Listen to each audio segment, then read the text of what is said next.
What's up, guys? This video is going to recap the Hangman game. We've done specific functions and worked on specific parts, but I thought it'd be nice to do the whole thing beginning to end, showing what we've learned. So what do we need to do for Hangman? We're going to choose a random word and generate the blanked out underscore version. We're going to do any other setup before first turn. Maybe we need to set the score, the used letters, things like that. And then every turn, we're going to have a little loop. Get, guess, and validate it. We got to make sure it's real, not just a number, a space, whatever. It's got to be an actual letter for Hangman. If it's in the word, we reveal, check for win. If it's not, we keep score, check for lose, and then end with recap message. We might show, here's what it was, here's how many turns, something like that. Did I miss a few? Maybe, but it's good to just write down the steps so we don't forget anything huge. So how can we get this beginning choice? I'm going to say, let's have a little word bank, and I'll just start with something simple. Hello and goodbye. And then we're going to go random.choice from those words. Okay? I could have more complicated stuff, bigger lists. We'll get to that later. But let's put this in a little function. And then we can ask, hey, give me an answer, right?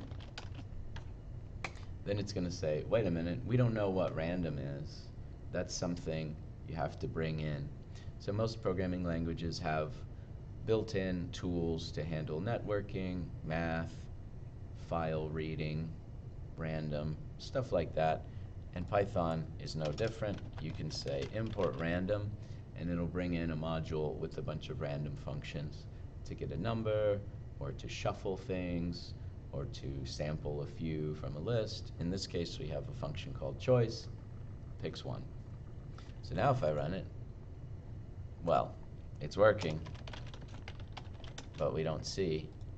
And now we can see it's going to be randomly, sometimes one or the other.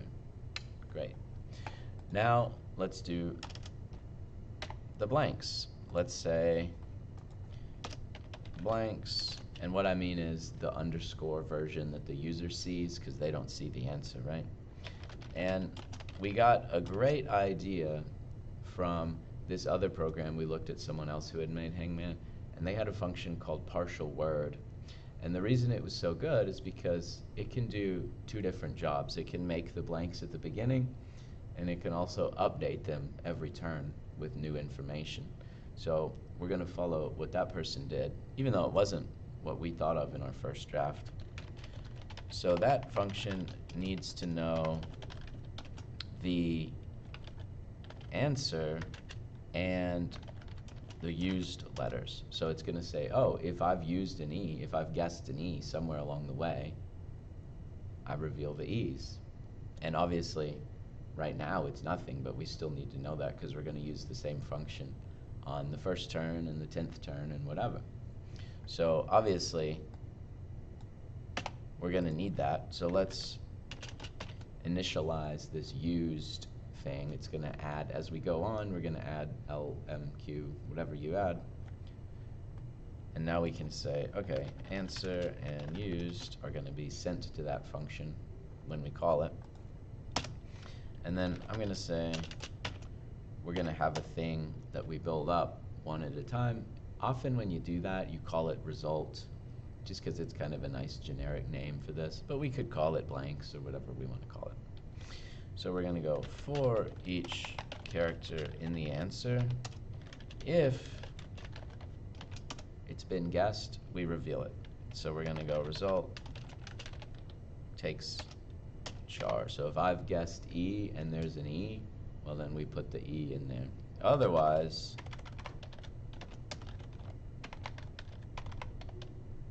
my keyboard is sticking. Otherwise, it's an underscore. So if I haven't guessed it, or if we're at the beginning and I haven't guessed anything, then we put underscores. Now let's print both just in the moment so we can test it. And we'll see if it's the right amount of underscores. Like goodbye, that's 7 and it's got 7. Hello, that's 5 and it's got 5. Okay, great. Now we're going to add some more stuff, so I'm going to put this in a main function to keep it nice and organized. You generally don't want to have code that's out floating, it's not wrapped up inside of a function.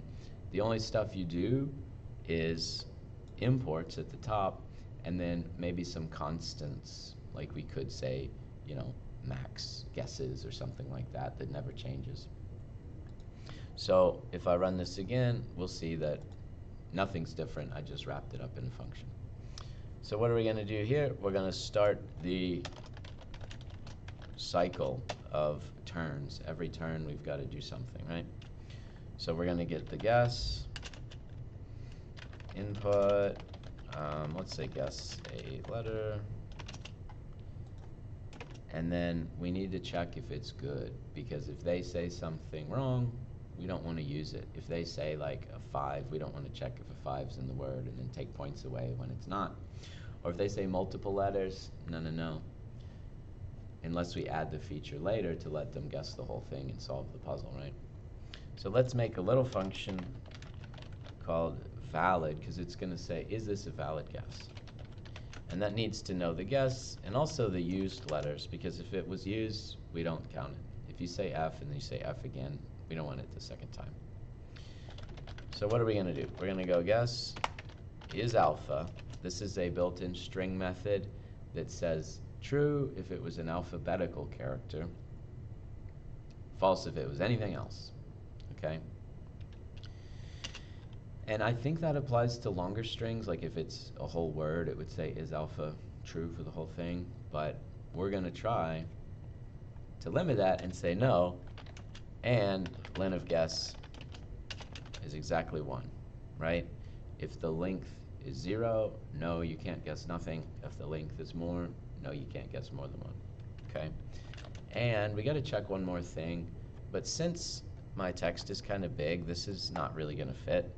So what they allow you to do in most programming languages is to stretch it out over multiple lines, as long as you put parentheses or brackets or whatever it is in that particular language. So I'm going to say guess is alpha and length is 1 and guess is not in the used letters. So these are the 3 criteria to be a valid guess, okay? The other thing is the case, is it lower or upper? And I'm going to fix that outside this function. I'm going to make it upper. Let's do that right now.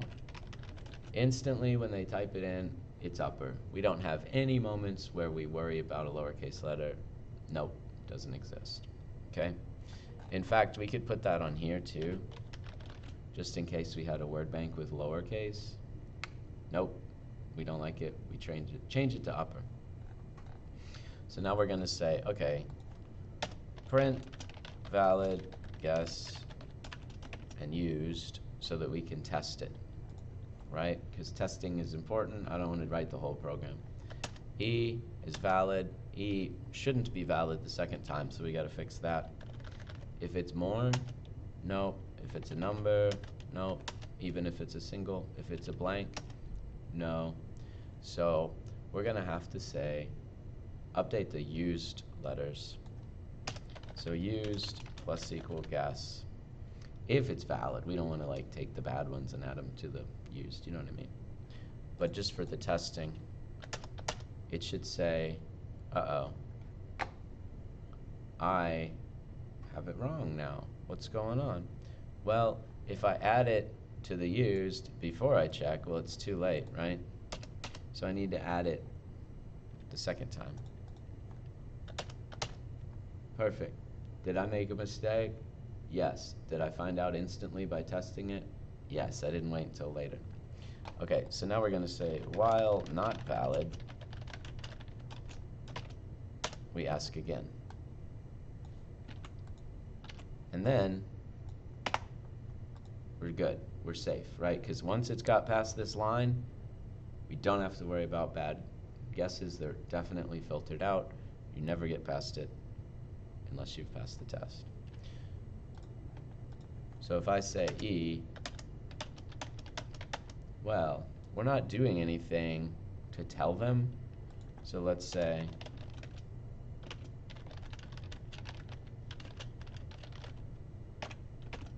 see if it's getting stuck somewhere. Okay. We say upper while not valid.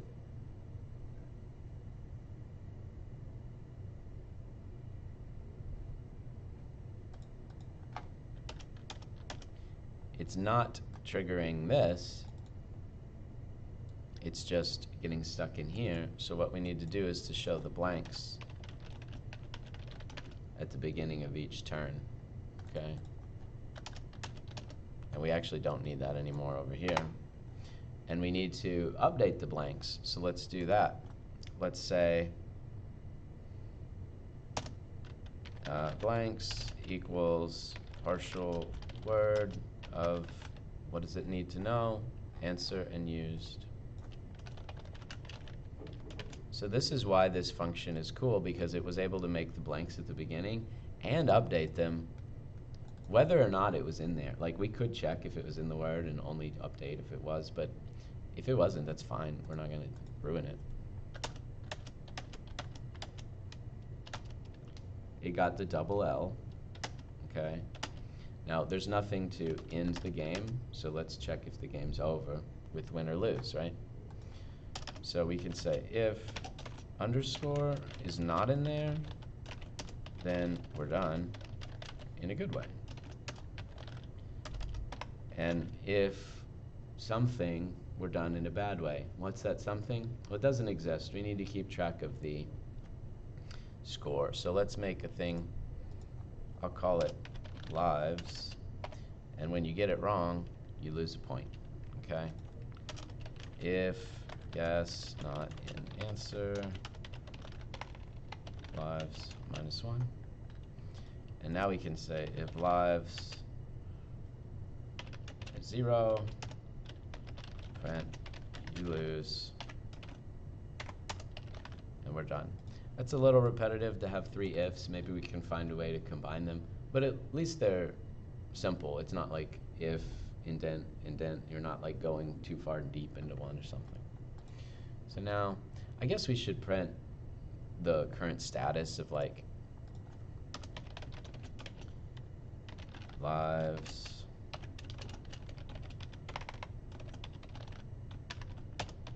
and the used letters so that we know what we're working with, right? And we lost by getting a bunch of bad ones. And then let's do a good one. So I've gotten hello a bunch in a row because there's only 2, so if you choose randomly, then you could. But if we add a longer list, it's less likely to have the same thing. Hey, and we won, but it never actually shows it. So let's say at the end, whether you win or lose, we're going to show the answer.